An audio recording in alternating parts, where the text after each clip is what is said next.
धांधली करके हमारे मैंडेट को चुराओ, लेकिन पब्लिक में हम हैं। और थोड़ी अदद के साथ हमने बता दिया है कि जमीयत को हल्का मत लिया करो, और आइंदा भी हमारे आसाब मजबूत हैं। अगर धांधली की गई तो हम फिर मैदान में होंगे, और हमारा कारकुन इस हवाले से ज़िंदा है और ज़िंदगी का सबूत दिया है उन्होंने। शायद एस्टेब्लिशमेंट का ये ख्याल था या उनके एक जर्नल का ये ख्याल था, जो हमें मालूम है वो कौन था, जिसने हमारे सूबे में हुल्लड़बाजी की है, वो बलूचिस्तान में हुल्लड़बाजी की है।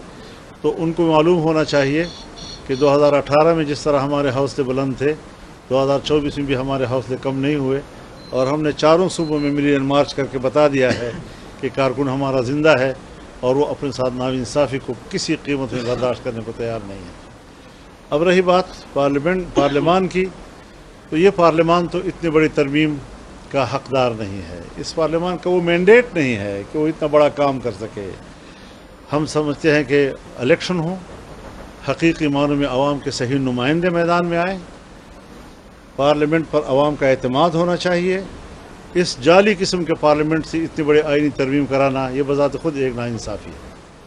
ताहम हमने एक बात की है कि हम अगर पार्लिमानी किरदार भी जारी रखेंगे तो हमने ज़रूर पार्लियामेंट में कुछ तजावीज़ दी हैं, और हमने उनसे ये कहा कि आप ये क्या शख्सियात के बीच में फंस गए हैं। हमें ये जज कबूल है और हमें ये जज कबूल नहीं है, और जजों को इसलिए मुद्दत मुलाजमत में इजाफ़ा देना चाहिए और इसलिए हमारे उनकी तादाद में इजाफ़ा करना चाहिए। ये तो फिर सियासी मकासद के लिए आप इतनी बड़ी तरमीम की तरफ जा रहे हैं। कोई सियासी मकासद किसी पार्टी के नहीं होने चाहिए।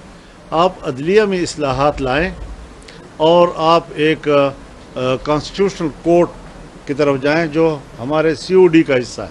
यानी ये 2006 का एक अहद पैमान है जिस पर हम कायम हैं जी।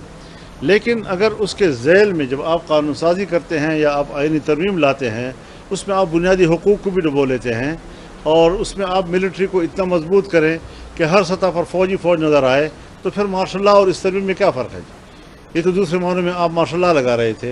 तो इसमें हमने बिल्कुल सपोर्ट नहीं किया और वो इजलास नहीं हो सका। सो एक मरहला तो गुज़र गया है। अब अगले मरहले में देखते हैं गवर्नमेंट क्या मसौदा लाती है।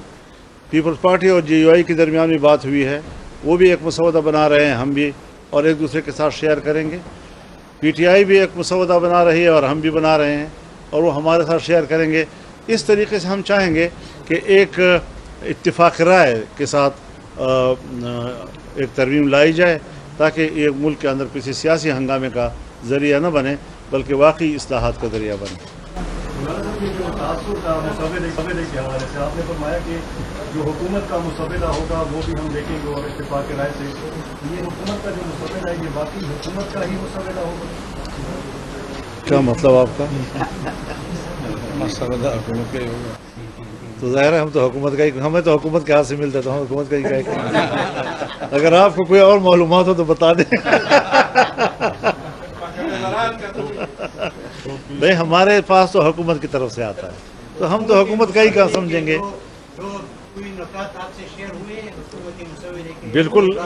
बिल्कुल मुसवदात हुए, और उसी को देख कर तो हमने मुस्तरद कर दिया कि ये काबिल कबूल नहीं है।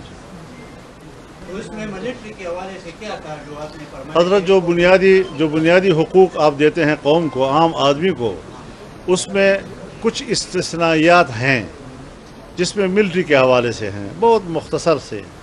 तो उस छोटे से इस्तिस्ना को वसअत दी गई, और जो बुनियादी हुकूक का दायरा है उसे तंग कर दिया गया।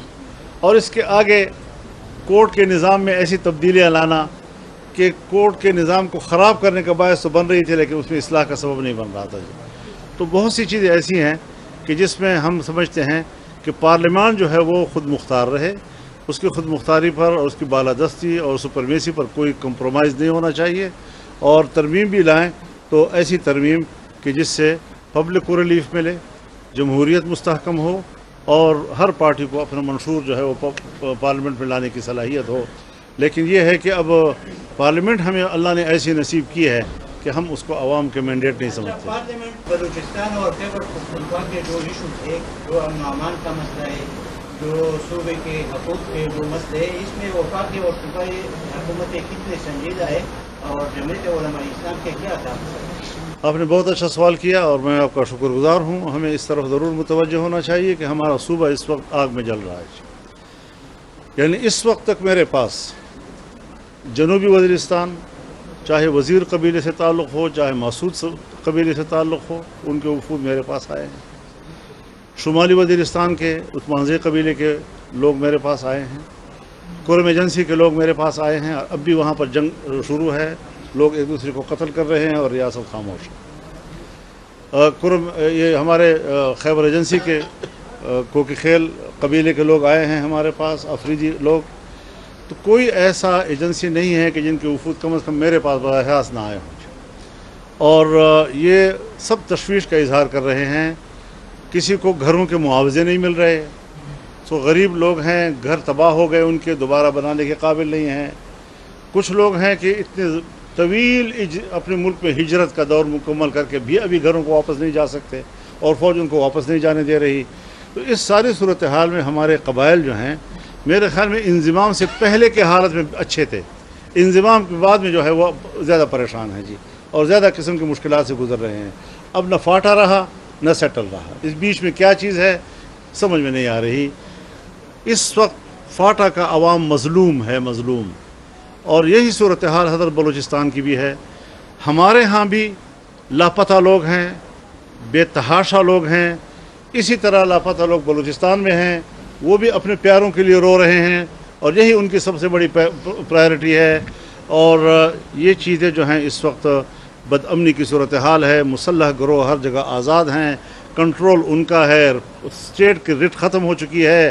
ہم کن جھگڑوں میں پڑے ہوئے ہیں اور ملک کدھر جا رہا ہے, پرائرٹی کو طے کرنا چاہیے. ترجیحات کیا ہیں ہماری, اس پر حکومت نہیں سوچ رہی. آج پشاور میں ایک سیمینار ہوا ہے فاٹا مرجر کے حوالے سے اور قبائل کے مسائل کے حوالے سے, اور سارے وہ لوگ تھے جنہوں نے فاٹا مرجر کا فیصلہ کیا.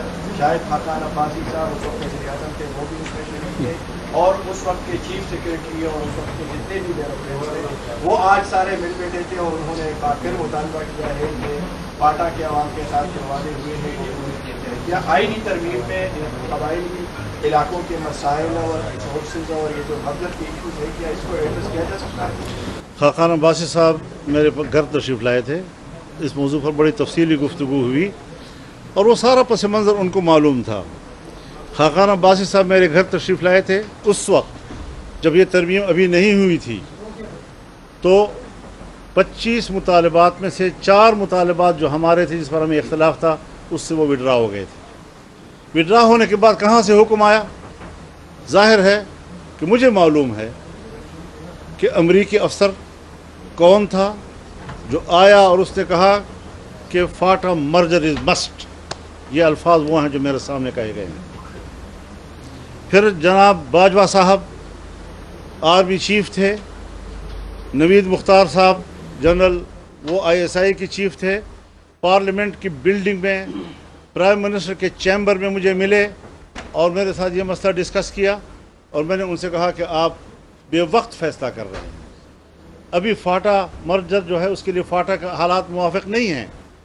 ہم نے بہت تجویزیں دیں لیکن وہ مزید تھے کہ جی امریکہ کا دباؤ ہے, جی امریکہ کا دباؤ ہے. تو اگر ہم ملک کے اندر خود مختار نہیں ہیں اور ہم نے ملک کے اندر کے فیصلے اور تبدیلیاں امریکہ کے دباؤ پہ لانی ہیں, تو آپ مجھے بتائیں کہ ہم کس بنیاد پر کہہ رہے ہیں کہ ہم ایک آزاد قوم ہیں اور ہم ایک آزاد مملکت میں رہ رہے ہیں. تو یہ ایک بڑا سنجیدہ سوال ہے ہمارے ملک کے لیے